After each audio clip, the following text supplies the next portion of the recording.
Assalamualaikum warahmatullahi wabarakatuh. Saya Najmil Maisyah, CPNS Kementerian ATR BPN, golongan 2, gelombang 2, angkatan 2, kelompok 1. Kali ini saya akan menjabarkan tentang manajemen mutu dan anti korupsi.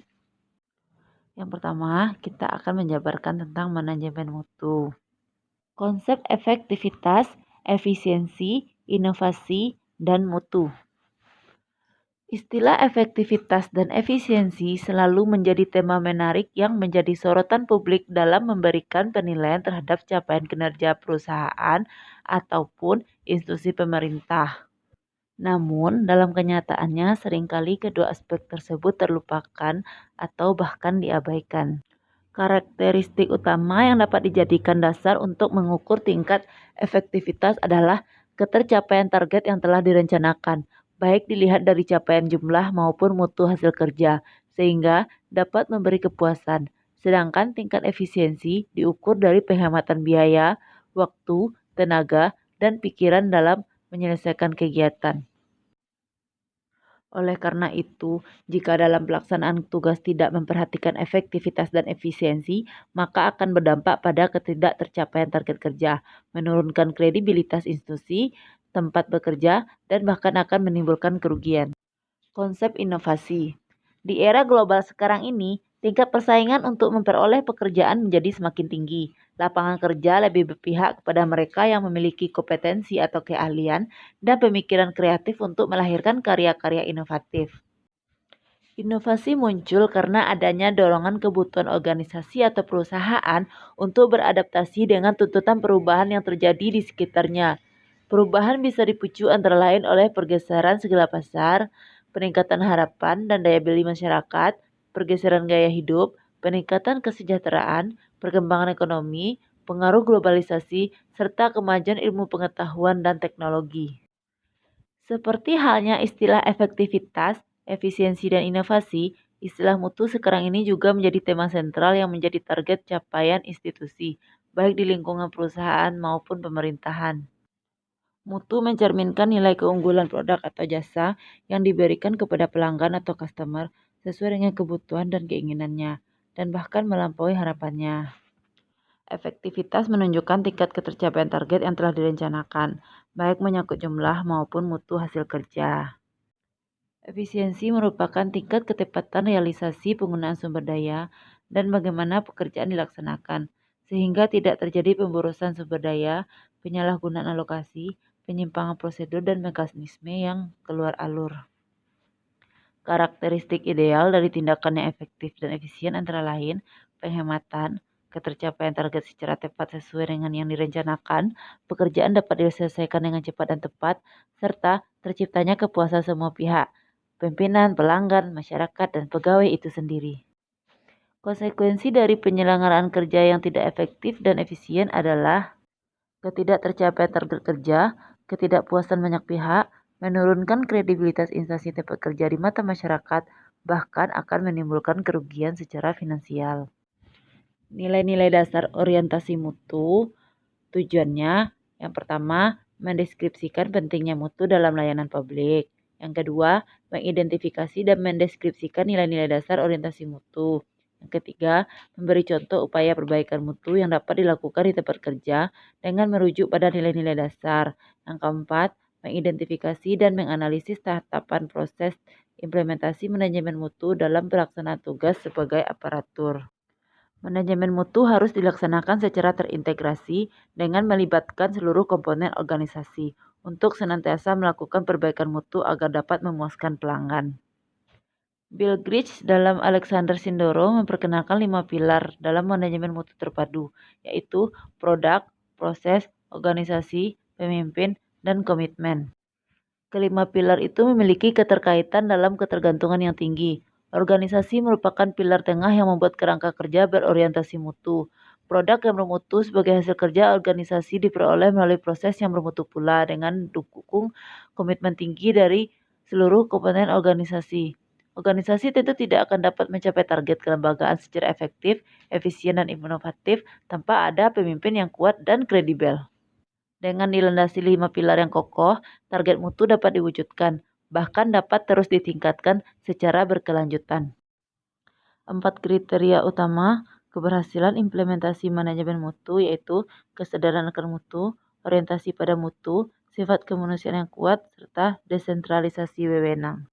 Berikut gambar fishbone manajemen mutu. Berdasarkan gambar fishbone manajemen mutu ini menunjukkan bahwa setiap institusi pemerintah harus memiliki target capaian kinerja bermutu, baik kinerja individual maupun kinerja organisasional.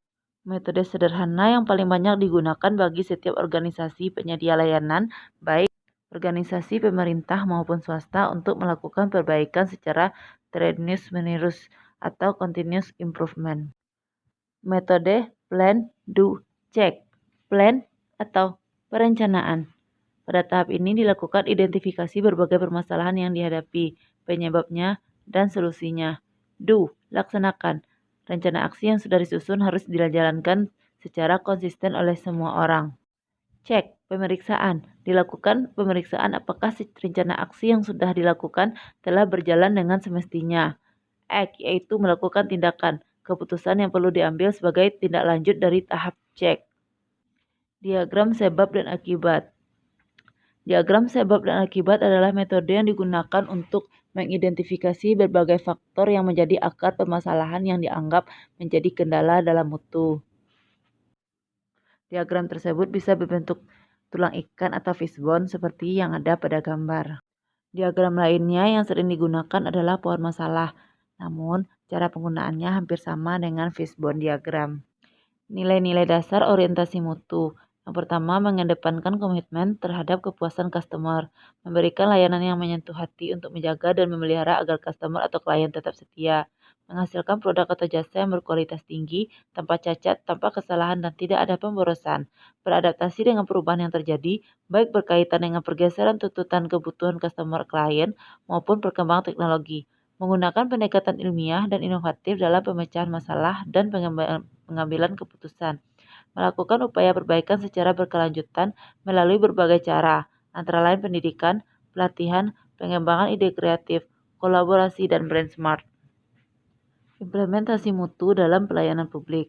Peran pegawai ASN sebagaimana ditetapkan pada pasal 12 Undang-Undang Nomor 5 Tahun 2014 tentang ASN yaitu sebagai perencana, pelaksana, dan pengawas penyelenggaraan tugas umum pemerintahan dan pembangunan nasional melalui pelaksanaan kebijakan dan pelayanan publik yang profesional, bebas dari intervensi politik, serta bersih dari praktik korupsi, kolusi, dan nepotisme.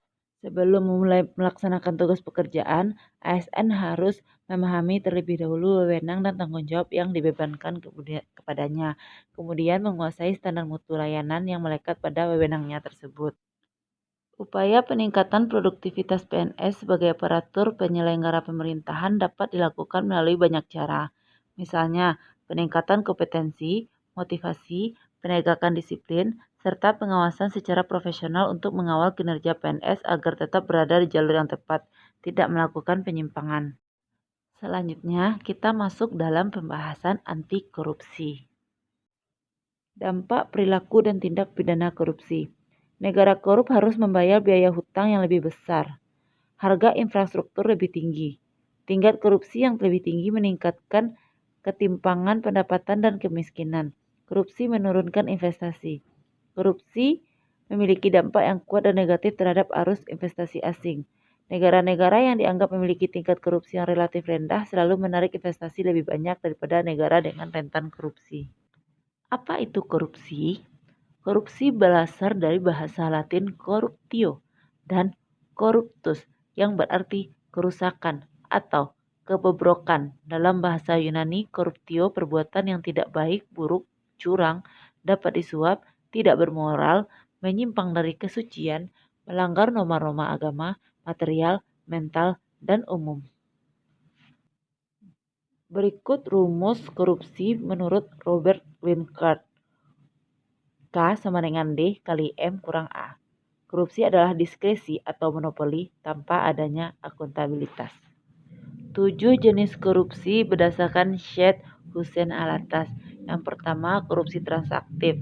Korupsi yang menunjukkan adanya kesepakatan timbal balik antara pemberi dan penerima demi keuntungan bersama, kedua belah pihak sama-sama aktif menjalankan perbuatan tersebut. Yang kedua, korupsi ekstraaktif. Korupsi yang menyertakan bentuk-bentuk koersi atau tekanan tertentu di mana pihak pemberi mengancam diri kepentingan orang-orangnya atau hal-hal yang dihargai. Korupsi investif, korupsi yang melibatkan suatu penawaran barang atau jasa tanpa adanya pertalian langsung dengan keuntungan bagi pemberi. Korupsi nepotistik, korupsi berupa pemberian perlakuan khusus kepada teman atau yang mempunyai kedekatan hubungan dalam rangka menduduki jabatan publik.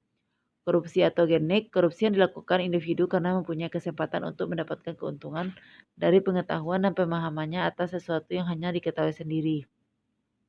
Korupsi suportif, korupsi yang mengacu pada penciptaan suasana yang kondusif untuk melindungi atau mempertahankan keberadaan tindak korupsi yang lain. Yang terakhir, korupsi defensif, korupsi yang terpaksa dilakukan dalam rangka mempertahankan diri dari pemeriksaan. Setiap negara mempunyai undang-undang yang berbeda terkait dengan tindak pidana korupsi.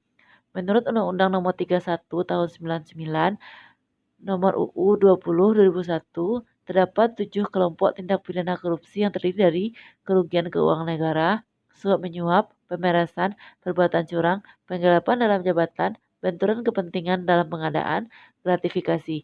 Semua jenis tersebut merupakan delik-delik yang diadopsi dari KUHP Pasal 1 Ayat 1 Sub C Undang-Undang Nomor 3 /71. Niat, semangat, dan komitmen anti korupsi. Kesadaran anti korupsi Anda yang telah mencapai puncak tertinggi akan menyentuh spiritual accountability Anda. Apalagi ketika menyadari bahwa dampak korupsi itu tidak sekedar kerugian keuangan negara, namun ada kaitannya dengan kerusakan kehidupan. Berikut gambaran singkatnya. Spiritual accountability diiringi dengan niat baik, visi dan misi yang baik, usaha yang baik, hasilnya pun baik. CPNS pun manusia, ia mempunyai spiritual accountability. Ia implementasikan dalam public accountability. Kualitas hubungan manusia dengan Tuhannya sebagai kekuatan yang diyakini manusia lebih berkuasa atas segala sesuatu, membentuk manusia yang taat pada aturan Tuhannya, ikhlas dalam menjalani hidup dan menyerahkan hasil atas usaha maksimalnya kepada Tuhan. Sekarang semangat yang luar biasa tersebut telah merasuk ke seluruh tubuh Anda, mengalir dalam setiap aliran darah dan tarikan nafas, sehingga setiap tarikan nafas selalu simbol ingat dan tidak ada ruang dan waktu sedikit pun untuk korupsi. PNS yang selalu ingat akan selalu mempunyai niat yang baik dan hal tersebut menjadi energi kuat untuk selalu semangat. Saat Anda telah mencapai kesadaran anti korupsi secara menyeluruh dan utuh, maka hal tersebut tidak hanya sampai menjadi semangat, namun akan terus bergerak hingga menjadi komitmen integritas. Anda sudah melangkah lebih jauh, bukan sekedar menghindar namun mencari solusi terhadap fenomena korupsi. Dampak korupsi tidak hanya sekedar menimbulkan kerugian keuangan negara, namun dapat menimbulkan kerusakan kehidupan yang tidak hanya bersifat jangka pendek, tetapi dapat pula bersifat jangka panjang. Membahas fenomena dampak korupsi sampai pada kerusakan kehidupan dan dikaitkan dengan tanggung jawab manusia sebagai yang diberi amanah untuk pengelolanya dapat menjadi sarana untuk memicu kesadaran diri para PNS untuk anti korupsi. Kesadaran diri anti korupsi yang dibangun melalui pendekatan spiritual dengan selalu ingat akan tujuan keberadaannya sebagai manusia di muka bumi dan selalu ingat bahwa seluruh ruang dan waktu kehidupannya harus dipertanggungjawabkan dan dapat menjadi benteng kuat untuk anti korupsi. Tanggung jawab spiritual yang baik akan menghadirkan niat yang baik dan mendorong untuk memiliki visi dan misi yang baik, hingga selalu memiliki semangat untuk melakukan proses atau usaha terbaik dan mendapatkan hasil terbaik, agar dapat dipertanggungjawabkan juga secara publik. Sudah selesai penjelasan saya tentang manajemen mutu dan anti korupsi. Jadilah PNS yang bermutu serta memiliki sikap anti korupsi. Terima kasih.